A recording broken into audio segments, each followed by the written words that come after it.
Wow. Firstly, obviously, I'm very ill. Last night I couldn't get to sleep because I was just listening to my chest wheezing. I want to talk to you about the most incredible thing that has happened in my life recently. So, as you may know, I work for coketv. I'm a presenter. When I signed up to this, they ran me through a few examples of what I would be doing. Whitewater rafting, abseiling. And I was like, this all looks like a lot of fun. I'll tell you if I'm not comfortable with doing something. In fact, I'm going to tell you something right now. Straight off the bat, I will never do skydiving. And they're like, cool, we'll note that down. That was the one thing in my life I just wrote off completely. I just accepted to myself, I will never do that, because I get very nervous for things. I get very nervous for shows and events and adventures, to the point where if I know something's coming up, I'll spend the few days before whatever it is feeling anxious and sick, and everyone will tell me it's gonna be fine, and I know it's not a logical thing. I just can't help it. The idea of deciding that I would do skydiving was ridiculous to me, because I knew that if I made that decision in my head,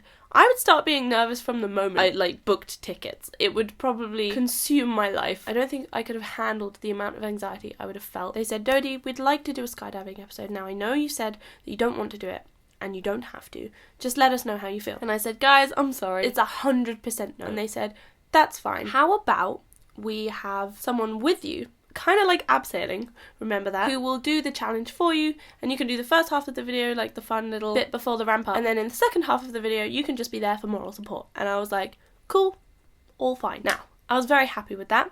I wanted to go up in the plane and see them jump out and be, their moral support and see everything. However, to be in the plane, you have to be strapped to an instructor, and you have to have had all of the training. So essentially, at the last minute, if I wanted to, I could change my mind. And although this was a thing, even having that possibility in my head started to make me panic. So I shut it down and I said, no. I'll go up in the plane, I'll get all the training, I'll be strapped to an instructor, but it's still a 100%, 10 out of 10, no. And they were like, that's fine. And I was like, good.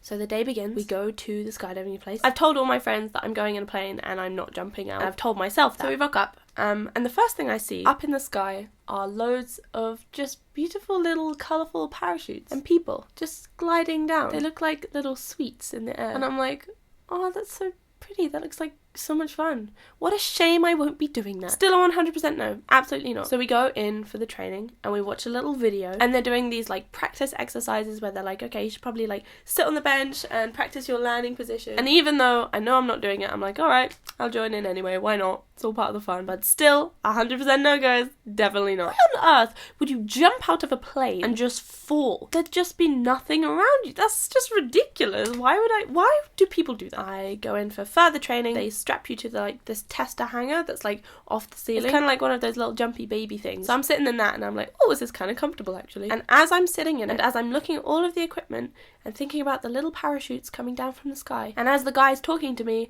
about what's going to happen when we jump, which I said I wasn't going to, something in my brain clicks and goes, oh no, Dodie, you want to do this. You actually want to do this. This looks like fun. You're probably never going to get a better opportunity in your life to do this. You haven't had to experience that anxiety for weeks and weeks. You have the option to back out and everyone will say that's okay. But inside, in your head and in your body, this is something that you want to have done in your life. And as soon as I realised that, it was time to panic. It was a very silent panic. There were tears, there was a little bit of retching, a little bit of hyperventilating. I wanted to know what my stomach would feel like, because I was worried about the sensation of falling and that dropping feeling that you get when you go on roller coaster rides. I was told multiple times that I wouldn't feel that because you're not really accelerating, you're just falling at a constant speed. So, okay, I felt fine about that. I wanted to know if it was possible to yawn in the air, because when you fall, your ears pop. Like going up in a plane or driving through mountains or whatever, the air pressure changes. So I wanted to know if I could pop my ears somehow whilst being in the air. And they said, yeah, you'd probably be able to do that. Number 2, sorted. And the third and final one, probably the biggest issue I had with all of this, was the blooming parachute. What if it fails? What if I plummet to my death? I don't want to deal with that. Nope. And the thing that really helped me was, I asked the guy, I said, what about the parachute? What if this happens? What, blah, blah, blah, blah. And he just sort of picked it up and looked at me and said, well, it's got one job, really. And I was like, damn, you're right. You're so right. What is its main purpose? What is it designed to do? To open and make you not fall and die. And that was it. I made the decision in my head. I wanted to do it. I was going to do it. As some of you may know, I've talked about it before, I deal with sort of derealization, depersonalization, which is where basically you just feel very spaced out. That was very present throughout the whole day, and honestly, kind of handy. I'm glad I didn't really feel like I was there or that it was all a dream, because I don't think I would have jumped out of a plane. And then all that was left to do was to wait around, climb into a plane, and...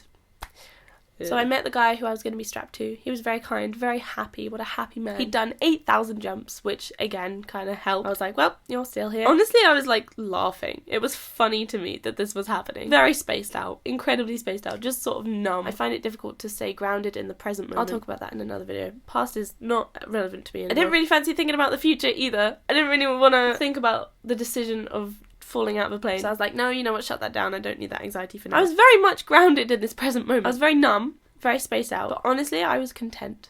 I was very content. I started to have fun, getting excited. Then we climbed in the plane and I was strapped to my instructor friend. We were in this tiny plane and they closed the shutter and then we started to take off and I looked outside. I felt so good. I felt so happy. It was just so positive and I felt these things and I was just amazed that I didn't have to try. I wasn't obsessing about taking everything in, I just was. I wasn't obsessing about appreciating the beauty of the world, I just was. The sun was about to set and I just looked at all of the clouds and like they were golden above like fields, just miles and miles of gorgeous green land and these golden clouds, and I just wept. I wept like a baby. I just sobbed. I just couldn't believe how beautiful the world was and how for the first time in so long I could really truly appreciate that. I could have like died then and it would have been worth it. I've been waiting to feel that for years and it was just so gorgeous. Anyway, the journey wasn't over quite yet. Oddly enough, still not really very nervous. How strange. Obviously I had like anxiety, but it wasn't, you know, that sickening, horrid feeling. It was more excitement. This is just so strange to me. This is not me at all. It's so weird. Here's the back of the plane, here's the front of the plane. I'm sitting here. Here's the door. The flimsy shutter door, which they open. The guy behind me slides us forward on the bench and suddenly I just look out at this shutter and there's just nothing. There's nothing there. There's nothing underneath us. It's the weirdest thing ever. There's just nothing. It's just space. It's just air. It was incredible and bizarre, so weird. And I do everything that I was trained to do. You sit on the edge of the plane and you fold your feet underneath the plane. The guy behind you is doing the same and holds onto the bars and you have to hold onto your harness and he's right here and you have to put your head back. So I did all of this, just grinning. My heart is like pounding. I just can't believe the space that's right there. And we go 1, 2, and then suddenly we just fell. I keep remembering little flashes of everything that happened and just laughing to myself and smiling. Your stomach does a small little flip, but it's not painful, it's just like, ooh. I opened my eyes and I saw the plane just fall away from me. You're just falling. It's the weirdest sensation in the world. Your stomach's not like, it's not like squeezing or anything, but it knows that something's very different. It's just like you're floating. It's incredible. And don't get me wrong, I was in a state of panic. There was just this internal sense of dread and panic. I'm pretty sure I could feel my heart just like having palpitations, just like swallowing. It was just like, what are you doing? What's happening right now? You're falling through the sky. This is terrifying. This is dangerous. This is horrific. It was literally just screaming at me. But I was smiling so much. I was just grinning. It was hilarious. That's what it was. It was funny. It was so funny. I was just like, what is going on? Just my tiny body in the sky with nothing around me. That shouldn't happen. That shouldn't be an experience I can have. But I did. Anyway, as that was happening, I couldn't think of anything except how incredible it was. So all of the footage is just me saying, this is amazing, about 10 times. Also, it's worth noting that you have to wear a really stupid hat. Also, these dumb goggles that are like pressed in your face. Also, whilst you're falling, your ears are popping, so I'm trying to yawn as well. Also, all the wind is like going in your nostrils and in your mouth. So basically, I just look like some sort of like troll egg. I was just so absorbed by what was going on, just falling through the sky. And there's a man opposite me filming me. It's just like, here we are, just falling in the sky. So I guess at some point he pulls the parachute. I forgot that we had to stop falling, honestly. And it's like you're pulled up, you're lifted up by your shoulders. I can't hear anything. This whole side of my head is just blocked off because I didn't manage to unpop my ears. And the parachute opened. I'm safe. So in my head, even though there's just nothing underneath me still for miles, I still feel like I've done it. I'm like, yeah, just a nice surface level coating of happiness and excitement and wonder, which is what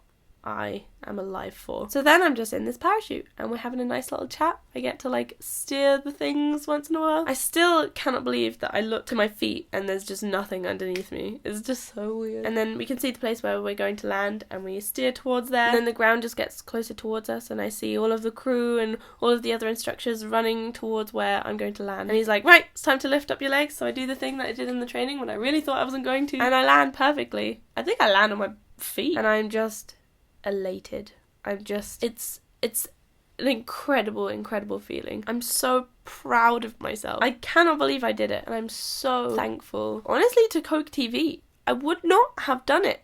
I would never have had that experience if it wasn't for them. They gave me this perfect scenario of no pressure, zero pressure at all. Director John, newly found friend through coketv. We want to make a good episode. But he was like, honestly, no pressure at all, you don't have to do it. Apparently everyone made a bet on the ground to see if I was going to jump. Most people said no. Honestly, I would have said no. I would have put money on myself that I wouldn't have. And yet, here we are. I just haven't stopped bubbling about it since. I don't think I ever will. I think I want to go again.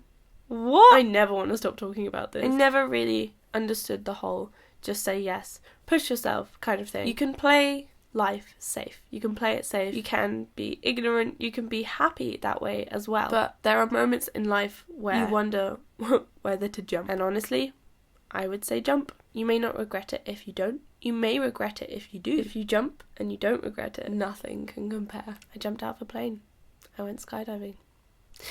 And I want to go again! Thanks for watching. The episode is up on coketv. I will leave a link to it in the description. I will never stop talking about this. I will never stop talking about this. Ever.